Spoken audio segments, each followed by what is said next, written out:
네, 안녕하세요. 오늘은 20강에 대해서 같이 한번 정리를 해보도록 하는 2021년 5월 6일입니다. 벌써 5월도 벌써 다 지난 것 같아요. 어제가 입하였다고 합니다.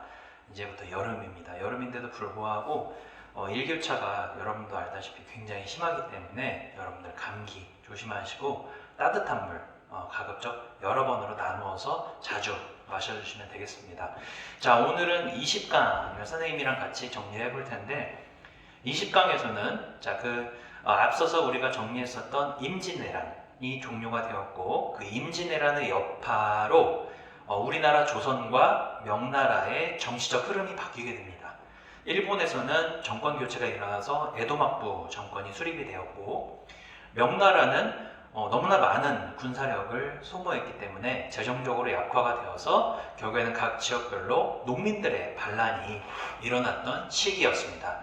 자, 그리고 우리나라 조선 같은 경우에는 자그마치 8년이나 그 전쟁을 겪었잖아요. 8년이나 전쟁을 겪었기 때문에 전 국토가 황폐화가 됐고 역시 재정적인 어려움 때문에 이것을 극복하기 위해서 노력하는 와중에 자, 한쪽에서 임진왜란 때 참전하지 않았던 팔짱 끼고서 가만히 앉아 있었던 민족이 바로 여진족이었죠. 그래서 그 여진족이 성장하게 되어서 만든 국가가 결국에는 후금 청나라였습니다. 그래서 청나라가 우리나라한테 형제관계와 군신관계를 체결했던 그 전쟁이 정묘호란하고 병자호란이었죠. 그러니까 역사의 흐름은 어느 한쪽의 역사가 반드시 주변 국가의 역사에 영향을 끼치는 모습을 우리가 엿볼 수가 있죠. 그래서 동북아시아의 국제 질서가 다시 재편성됐던 시기가 바로 17세기 이후였습니다. 결국에는 명나라가 멸망을 했어요.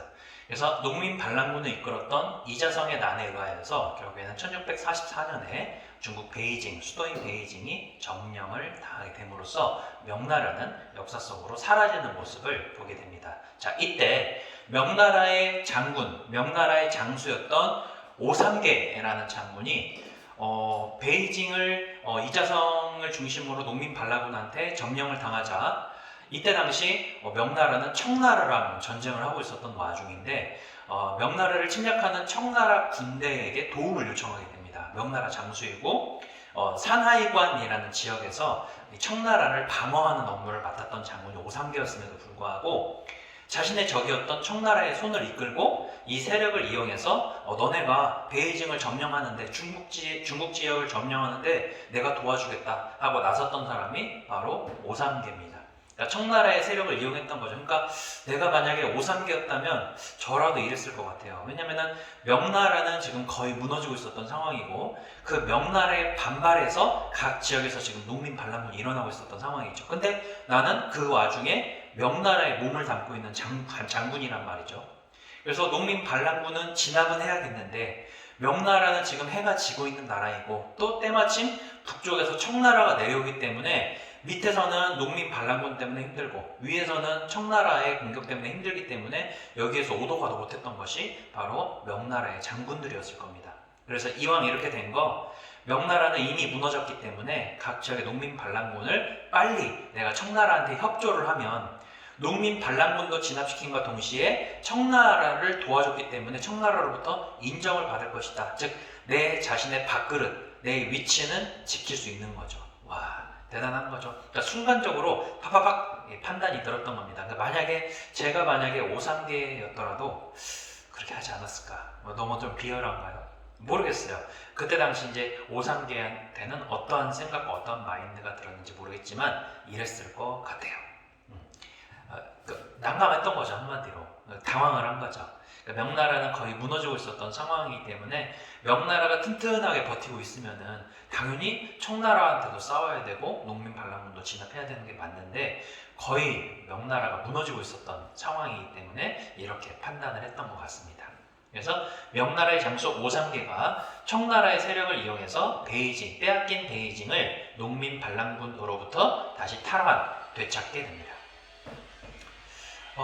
지금 학교 근처에서 공사를 하고 있는 찰나에 여러분들이 공사 소리가 들리죠? 잠깐 창문을 닫고 오겠습니다.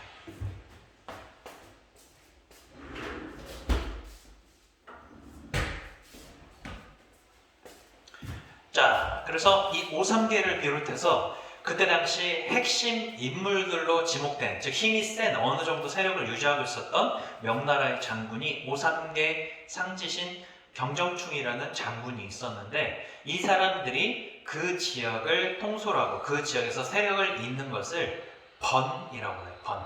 즉 이 사람들에 의하여서 그 지역이 다스려졌는데, 그 지역, 세 개의 지역을 가리켜서 삼번이라고 부릅니다. 즉 세 개의 번 지역을 통솔하고 있었던 명나라 장군들이 청나라를 협조했기 때문에 청나라로부터 뭔가 상장을 얻거나 훈장을 받을 줄 알았는데 완전 참갑신세였던 겁니다. 또 청나라 입장에서는 이들의 3번이 되게 두려울 정도로 이들의 세력이 어느 정도 유지가 되고 있었던 상황이기 때문에 청나라 입장에서는 눈에 가시였던 거죠. 비록 자신들한테 협조를 했지만.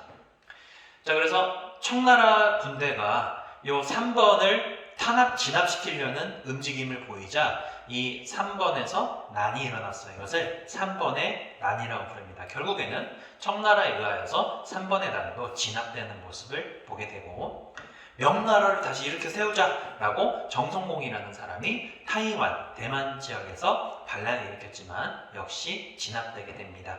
자, 그래서 3번의 난과 타이완의 정성공 세력 같은 경우에는 자, 청나라의 반대에서 일어났던 운동이기 때문에 이것을 반청운동이라고 해요.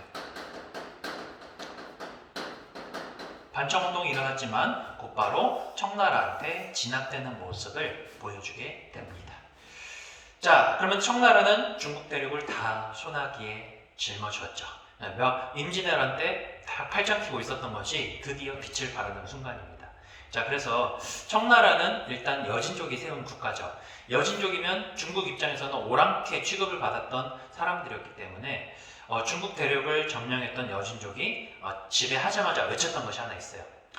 누구나 중국을 다스릴 수 있고 누구나 세상의 중심이 될 수 있다. 우리는 오랑캐가 아니다. 그냥 객관적인 한 민족일 뿐이다. 우리도 중국 지역을 다스릴 수 있다. 왜? 유교를 지키면, 우리도 유교를 채택을 했기 때문에 너네들이랑 똑같다. 너네 한족만 중국 사람이 아니라 우리도 중국 사람이 될 수 있다. 세상의 중심이 될 수 있다. 라는 생각이죠. 그래서 이것을 자국중심 세계관이라고 우리가 중간고사 때 정리를 했던 기억납니까? 바로 그겁니다. 자국중심으로 중화사상을 다시 재정립시킨 거죠. 자, 그래서 결국에는 청나라가 전성기를 맞이하게 됩니다. 강희제라는 황제, 걸륭제라는 황제를 거쳐서 최대의 영토가 확장되는 모습. 그래서 티베트 고원 지역과 몽골 지역, 그 다음에 위구르 지역인 신장 지역까지 점령하는 모습을 보게 됩니다.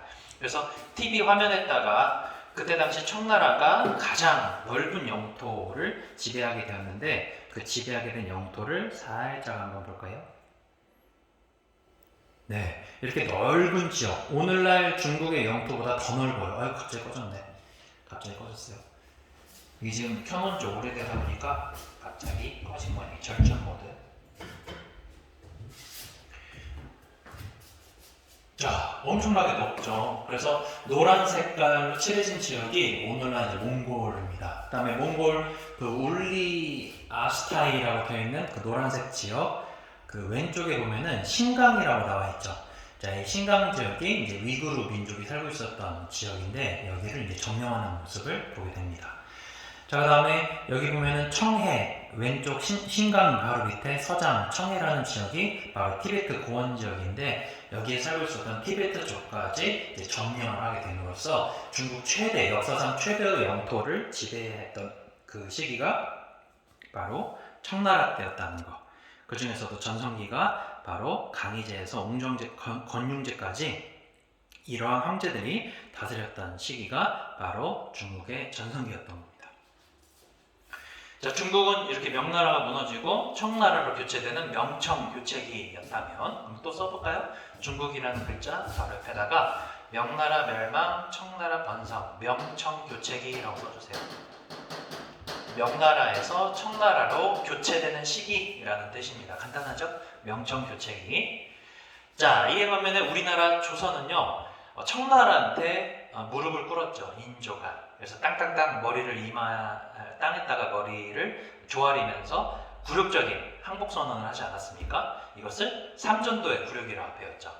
그래서 청나라와 군신관계를 체결한 이후에 청나라한테 사절단을 보냈어요. 그래서 그때 당시 수도가 베이징을 연경이라고 불렀기 때문에 연경으로 연경으로 행하는 사절단이라는 뜻입니다. 즉 청나라에 사신을 보내는 사절단을 이때 당시에는 연행사라고 불렀어요. 펠비오. 자, 그리고 명과의 전쟁을 지원을 하게 되는데 청나라를 지원을 한 거죠. 왜? 청나라와 군신관계를 체결했기 때문에 아직 명나라가 멸망되기 전입니다. 그래서 명나라하고 청나라와 전쟁터에서 있었는데 우리가 청나라한테 항복을 했기 때문에 청나라를 지원을 했던 거죠. 자, 인조 다음으로 인조의 둘째 아들이었던 복림대군이 효자로 제목이 되면서 효종으로 즉위를 하게 됩니다. 그래서 이 효종 같은 경우에는 아버지의 원수를 갚겠다라는 명목으로 청나라에 대항해서 청나라가 살고 있는 북쪽 지방을 정벌하자라는 것을 바탕으로 체제를 정비하기 시작을 합니다. 그러니까 모든 사람한테는 목표가 있어야 된다라고 선생님이 말했죠. 그러니까 사람은 목표를 갖고서 희망을 가지고 살아가는 존재로 설계가 된 것 같아요. 그러니까 목표를 딱 하나를 제시하면 여기만 바라보고 전력 질주를 할 수 있기 때문에 왕권을 강화시킬 수가 있죠. 즉 군대한테 명령을 내리는 것이 곧 왕이었기 때문에 자, 청나라를 몰아내자라고 제시를 한 이후에 이것을 활용해서 왕권 강화, 즉 체제를 정비하는데 북벌론을 활용을 했고 실제로 청나라를 선제 공격하거나 청나라를 치기 위해서 군사력을 마련한 움직임은 크게 보이지 않았습니다. 그래서 북벌론을 체제 정비에 활용하는 모습만 우리가 형종 때 엿볼 수가 있고 자, 명나라가 청나라한테 결국에는 멸망을 당했죠. 그래서 조선 중화주의, 즉 명나라는 역사 속으로 사라졌지만 중국의 대를 이은, 즉 중국처럼 문명 국가는 우리 조선밖에 없다. 이것을 조선 중화주의, 즉 자국 중심의 세계관을 다시 정립시키는 모습을 보게 됩니다. 그러니까 일본도 자국 중심 세계관이 있어요. 우리나라, 중국도, 청나라도 자국 중심 세계관이 다 있죠. 이렇게 했을 때 체제를 유지할 수 있기 때문에 그래요. 즉 어느 정도 그 국가가 자긍심을 갖고 있어야지 우리는 저 국가보다 못한 국가야, 우리는 고개를 조아려야 돼, 이렇게 주장하는 왕은 하나도 없었어요. 즉 우리는 자긍심, 우리는 할 수 있는 민족이야, 우리는 짱이야 라는 자긍심을 백성들한테 불어넣어줘야 체제가 유지되기 때문에 그런 겁니다. 그 일환으로 조선 중화주의가 등장을 했고 자, 숙종 때에는 정치적 싸움이 일어나요. 즉 라인을 타는 거죠. 남인 세력하고 서인 세력이라는 정치 세력이 있었는데 누구한테 달라붙느냐에 따라서 서인이 남인을 공격하기도 하고 또 남인이 세력을 모아서 또 서인을 공격하게 하고 한 번 공격할 때 엄청나게 공격을 했던 겁니다. 그러니까 정치적 흐름이 이쪽 라인이 상대방 라인을 공격하면 확 엎어지고 또 이쪽 라인이 세력을 키워서 상대편 정치 세력을 공격하면 또 확 정치가 엎어지고 이 뒤 엎어진다를 한자로 환이라고 불러요. 그래서 나라가 정치적으로 뒤 엎어진다, 이걸 두 글자로 환국이라고 부릅니다. 정치 싸움이 일어났어요. 그렇다 보니까 국가에서 정치 싸움이 심하게 일어나면 국가 입장에서는 안 좋겠죠. 또 왕권도 약해지겠죠. 그래서 이후에 등장했던 영조하고 정조 때 실시했던 정책이 누구나 균등하게 정치 세력을 보지 않고 왕한테 충성을 바칠 만한 신하들, 즉 탕평파라는 정치 세력을 만들어서 정권에 상관없이 남인이든 서인이든 골고루 능력에 따라서 사람을 뽑는 정책을 실시하게 되는데 이것을 탕평책이라고 부릅니다. 자, 그런데 현명하게 정치를 하기 위해서 노력하고 있었던 정조가 갑자기 독살당해서 급살하게 돼요. 자, 현명한 왕이 죽었기 때문에 다음에 왕할 사람이 없었던 겁니다. 왕족을 찾아보니까 11살짜리 순족, 8살짜리 헌족, 19살 농사를 짓다가 갑자기 왕족 출신이라는 이유로 어느 날 갑자기 왕이 됐던 철종 때, 요 60여 년의 기간 동안에 능력이 없거나 나이가 어린 왕들 3대를 거치면서 나라가 매우 혼란스럽게 돼요. 그래서 이 시기를 우리는 세도정치라고 부릅니다. 즉 왕권이 약해졌어요. 왕권이 약해졌다. 자, 이랬던 조선이 숙종에 걸쳐서 이제 정조 이후에 세도정치를 겪는 모습을 우리가 봤습니다. 자, 그 이전에 우리는 임진왜란을 겪은 이후에 자, 임진왜란 도중에 잠깐 휴전하는 기간이 있었죠. 1593년부터 1597년 정유재란이 다시 터지기 전까지 약 4년의 기간 동안의 전쟁을 잠깐 멈추는 기간이 있었는데, 자, 요 시기 때에 한 번 더 일본이 우리나라를 공격하면 이제는 끝장이다 라고 생각을 했던 거죠. 그래서 걔네들이 일본 입장에서는 배를 타고 우리나라를 침략을 하기 때문에 우리나라 변두리를 지켜야겠죠. 그래서 국가 비상사태일 때 국가의 변두리를 지키는 군사령부라는 뜻으로서 비변사라는 임시군사 관청이 있었는데, 이것이 임진왜란과 병자호란과 같은 큰 전쟁을 거치면서 정치기구로 성장을 하게 됩니다. 여기에서 국방부 기능도 하고 여기에서 정치 기능도 담당하게 되는 거죠. 그래서 비변사의 기능이 막대하게 커졌고, 서울을 지키기 위한 중앙군대로서 동서남북으로 들어오는 4개의 문을 지키는 군대 하나씩, 그 다음에 왕이 살고 있는 중앙 궁궐을 지키는 군대 하나, 그래서 서울을 5개의 군대가 지킨다고 해서 이것을 5군형 체제라고 부르고, 각 지역별로 지방군 체제도 있었는데 그 지방군 체제를 5개의 단위로 나눴다고 해서 이것을 소고군 체제라고 불러요. 그러니까 일종의 오늘날로 따지면 예비군이라고 보면 됩니다. 양반에서부터 노비에까지 전 국민을 전부 다 예비군이었던 소고군 체제로 편성을 시키게 된 거죠. 자, 그 다음에 농민들을 괴롭혔던 세금 제도도 갈아엎게 됐는데 1년에 가장 낮은 단계였던 사두라는 쌀을 조금만 내는 것으로 영원히 정했어요. 이것을 영정법이라고 불러요. 그러니까 농사가 잘 되든 농사가 안 되든 1년에 사두만 나라에다가 지급을 하면 되기 때문에 그 사두만 지급을 하면 나머지는 전부 다 쌀들은 전부 다 내 재산이지 않습니까? 그러다 보니까 농사를 짓는 입장에서 더 열심히 지으면 지을수록 내 재산이 많아지는 공식이 성립이 되는 거죠. 그러다 보니까 1년에 사두씩만 영원히 정했기 때문에 그것만 띡 떼고 나머지는 전부 다 내 거니까 더욱더 열심히 농사를 짓기 시작을 하면서 비록 2가지의 전쟁, 큰 전쟁을 겪었음에도 불구하고 빠르게 조선의 사회가 안정될 수 있고서 정세를 안정시킬 수 있었던 까닭 중에 하나가 바로 영정법입니다. 자, 그 다음에 전쟁이 끝났기 때문에 각 지역의 특산물을 세금으로 내지 못했어요. 불타버렸기 때문에. 그리고 사람들도 많이 사망하지 않았습니까? 그래서 각 지역의 특산물 대신에 쌀이나 화폐로 세금을 대체하는 법이 만들어졌는데 이것을 대동법이라고 부르고, 자, 그때 당시 군대를 안 가도 됐어요. 그 대신 군대를 안 가는 대신에 1년에 2필의 비단을 국가에다가 세금으로 내야 되는데 이게 너무나 부담이 셌던 겁니다. 여러 가지 세금 제도가 있었기 때문에. 그래서 이것을 50% 삭감을 시켜줬어요. 누구나 균등하게 역을 질 수 있게끔 하겠다라는 영정주의 정책에 따라서 균형법 제도가 실시되는 모습을 엿볼 수가 있습니다. 자, 그리고 마지막 이때 당시 일본을 살펴보면은 일본은 정권 교체가 되면서 도요토미 히데요시가 죽었죠. 그래서 에도 막부, 즉 오늘날 도쿄를 이때 당시에는 에도라고 부르는데 에도 지역을 중심으로 군사 정권인 막부가 수립이 되게 돼요. 자, 막부의 최고 권위자는 누구였죠? 장군. 일본에서는 장군을 쇼군이라고 불렀죠. 쇼군을 중심으로 각 지역, 지금은 여기는 전라북도죠. 이때 당시 일본은 각 지역을 번으로 나눴어요. 그래서 번을 다스리고 있었던 봉건 영주를 일본에서는 다이묘라고 불렀습니다. 각 지역에 있었던 다이묘가 쇼군한테 충성을 바치는 체제, 이 체제를 가리켜서 막번 체제라고 불러요. 즉 막부가 각 지역에 있었던 번을 통솔하는 시스템을 막번 체제라고 불렀던 거죠. 그래서 막번 체제를 에도 막부 때 수립을 함으로써 쇼군 중심으로 중앙 집권화를 다시 수립했던 시기가 17세기였던 겁니다. 그래서 17세기에서부터 19세기까지 자그마치 300년의 시간 동안에 이러한 막부 정권이 일본에서 수립이 되게 돼요. 자, 그러면은 일본은 참 특이한 국가죠. 일본은 지리적인 영향을 역사적으로 가장 많이 받은 국가입니다. 어때요? 바다 위에 떠있는 섬나라죠. 그렇기 때문에 이 안에서 분열이 일어나거나 자기들끼리 전쟁이 일어나면 끝입니다. 어디로 도망갈 데가 없어요. 그렇기 때문에 새로운 강자가 등장을 하고 또 새로운 강자가 얘를 공격하는 데 있어서 그 첫 번째 대상이 천황이었던 겁니다. 근데 천황이라는 존재를 누군가가 천황이 되기 위해서 기존에 있었던 천황을 공격하면 계속해서 하극상이 일어난다는 거죠.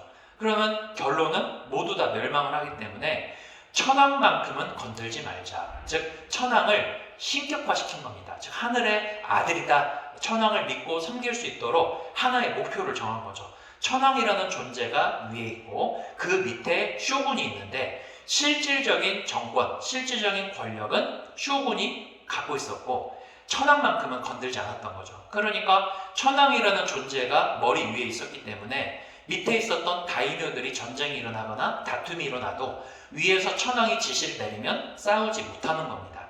자, 그래서 일본은 첫 번째, 섬나라라는 특징을 지니고 있고 두 번째, 자기들끼리 싸우면 멸망한다라는 것을 누구나 잘 알고 있었어요. 그렇기 때문에 천황이라는 존재를 신으로 설정을 해서 그 밑에 쇼군이라는 존재를 재설정한 거죠. 즉 쇼군이 천황을 없애버리고 자기가 천황이 되면 또 누군가가 힘을 키워서 하극상을 또 벌이기 때문에 천황이라는 존재는 그대로 설정을 놔두고 종교로 놔두고 신토, 종교로 놔두고 그 밑에서 실질적인 행정 처리를 하는 쇼군의 존재가 따로 있었던 겁니다.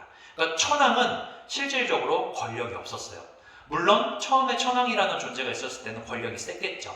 근데 이후 에도 막부 시대 때에는 일종의 허수아비, 상징적인 존재라고 보면 됩니다. 실질적인 권한은 쇼군한테 있었던 거죠. 그래서 이 체제를 막번 체제라고 불러요. 그렇다 보니까 천황과 그의 가족들은 정치를 할 수가 없었던 겁니다. 천황이 정치를 해버리면 또다시 천황의 자리를 누군가가 공격해 들어오기 때문에 천황은 상징적인 존재로 딱 고정을 시켜놓고 그 밑에 쇼군이 이제 정치를 주도했던 거죠. 자, 그러면은 이 체제가 흔들려버리면 일본 자체가 흔들리기 때문에 하극상이 일어나면 안 되죠. 너는 여기 이 신분에 위치하고 있고 너는 이 역할에 있으니까 너는 이 역할만 해. 너는 이 신분에서 최선을 다해. 즉 신분제도가 엄격하게 유지된 까닭이 질서를 유지하지 않으면 자기들끼리 분쟁, 분열이 일어나기 때문에 그래요. 어느 나라나 마찬가지지만 일본의 에도 막부 시대 때 특히나 이것이 강했어요. 자, 그렇다 보니까 쇼군 중심으로 중앙 집권화를 이루기 위해서 1년에 한 번씩 매 1년마다 각 지역의 다이묘들이 1년 동안 에도 지역, 즉 수도인 에도 지역에 머무르는 제도가 있었어요. 즉 인질로 삼는 거죠. 1년 동안에 무조건 에도 지역에 머물렀다가 가야 돼요. 이것을 상킨 코타이 제도라고 불러요. 그래서 상킨 코타이 제도는 1년 동안 각 지역의 영주가 돌아가면서 1년 동안 에도 지역에 머무르는 제도가 바로 상킨 코타이 제도입니다. 그래서 여기다가 별표를 하나 칠 거예요. 밑에다가 보충 설명을 쓸까요? 1년 동안, 1년간 영주들, 다이노들이 에도에 머무는 거, 에도에 이 제도를 산킨 코타이 제도라고 불러요. 영주들이 에도에 머무는 제도. 이것을 통하여서 쇼군의 권한을 인정받고 싶었던 거죠. 각 지역의 영주들을 꽉 한 울타리로 묶고자 했던 것이 바로 산킨 코타이 제도입니다. 자, 그래서 여기까지 살펴보면 자, 임진왜란과 병자호란을 거친 그 시기 동안에 동아시아의 국제적인 질서가 어떻게 재편성되었는지를 간단하게 세 개의 국가로 나누어서 정리를 했습니다. 오늘도 마찬가지로 리로스쿨에다가 여러분들 노트 정리한 내용들을 인증샷을 남겨주면 그것이 곧 출석 인정으로 되겠습니다. 수고했습니다.